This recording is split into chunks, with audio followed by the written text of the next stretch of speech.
Hello ladies and gentlemen, welcome back to Nerd here once again, and in today's video I am going to be giving my opinions on Doctor Strange in the Multiverse of Madness. Yes, my review is here, and I just thought to talk about it because it's a film that I had some very mixed opinions going into seeing, because there was a lot of hype and rumours about various cameos appearing in the film. That was something that was made very apparent, and especially coming off after Spider-Man No Way Home, where we saw different iterations of Peter Parker, previously played by Tobey Maguire and Andrew Garfield, their iterations coming into the story.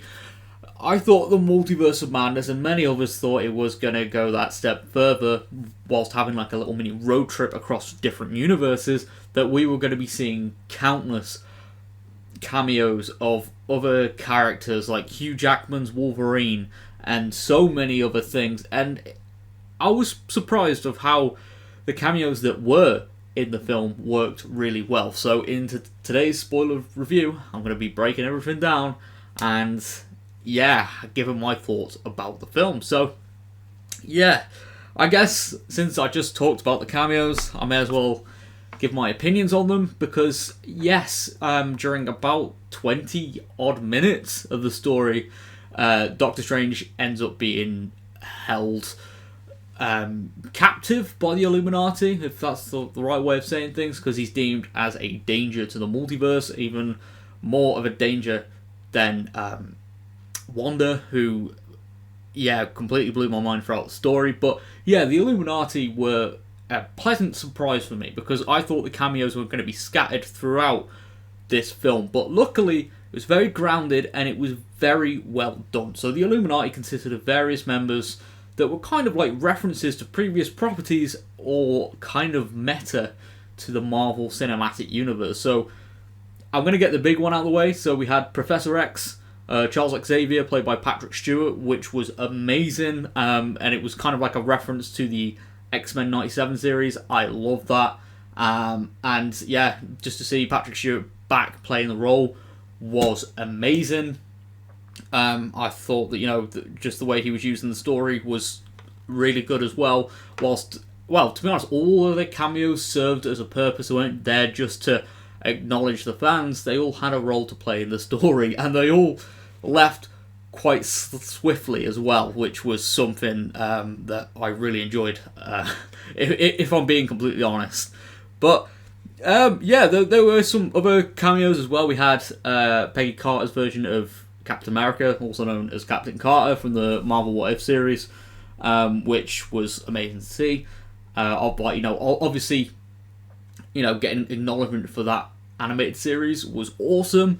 And then we had a cameo which surprised me a lot, and that was John Krasinski playing Mr. Fantastic, Reed Richards. Yes, the Fantastic Four finally got representation, and they appeared in an MCU film. I was so happy about that. And obviously John Krasinski was kind of fan cast for years, and then the fact Marvel kind of acknowledged this by having him play Reed Richards in a very short segment of the film before getting killed was amazing. I loved that so much. And then obviously we had I believe this is the actor who played Black Bolt in the Inhuman show. I'm not entirely sure if it is or not, because I've never watched Inhumans, but hey, it was still cool anyway to have him take place on the Illuminati panel, I guess. And then obviously we had Captain Marvel, Maria Rambeau's version, which was nice to see as well, to see a different version of Captain Marvel.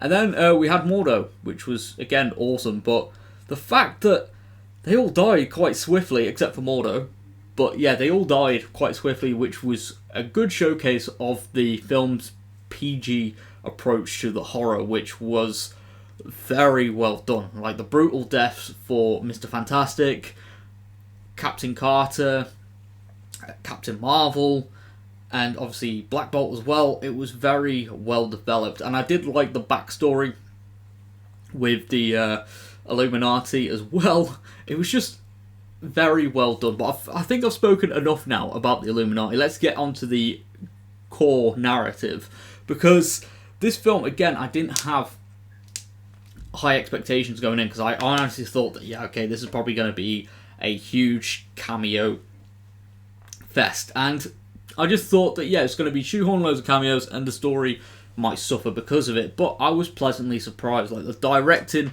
from Sam Raimi was perfect. I really enjoyed it. A lot of use of first-person shots as well, which I thought was pretty cool. Especially the scenes, the commontage after the main siege, I thought was brilliant and very well done and perfectly shot. And as well, I am a huge fan of the Scarlet Witch in this film, because we did see the birth of the Scarlet Witch in WandaVision, but the fact it continued pretty much immediately into Doctor Strange 2 was... oh, it blew my mind. And Elizabeth Olsen absolutely owned it in that role as a kind of sympathetic villain.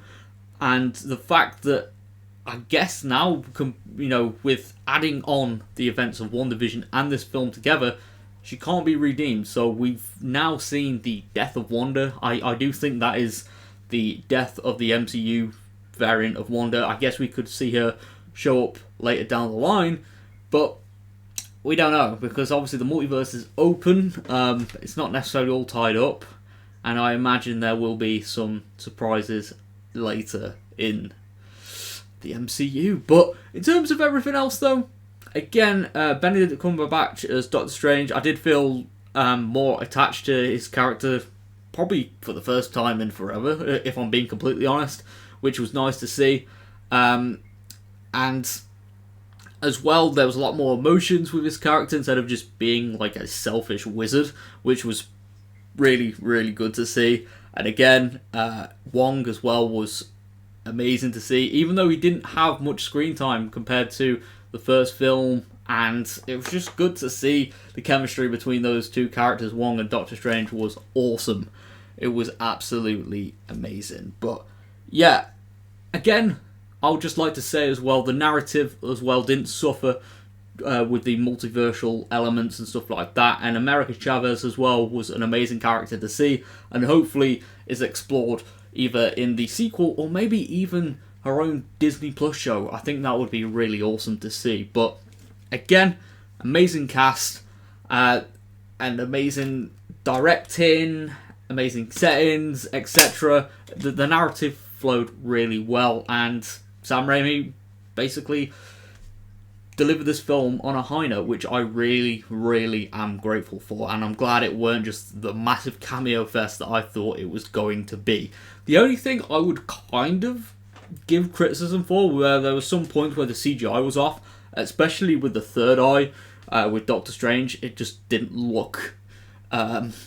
I guess, yes, sometimes CGI doesn't look appealing anyway, or realistic, but I don't know, it just looked a bit off for me, but that's just a minor little criticism, and I would straight up give this film a 10 out of 10. Like, seriously, I really enjoyed it, and I am, again, as a Marvel fan, I loved it, and the horror worked really well. It didn't go over the top, but I think this definitely pushed the PG rating, which, wow. I mean, Sam Raimi was the one to do it. He is basically the king of horror, or one of the kings of horror, should I say. So, yeah, anyway, I am going to wrap up this video here. If you are new around here, be sure to subscribe for more daily content, as we are on the road to 10,000 subscribers, which I would love to reach by the end of this year. I'll see you all next time. Thank you very much for all the support, and yeah, goodbye for now.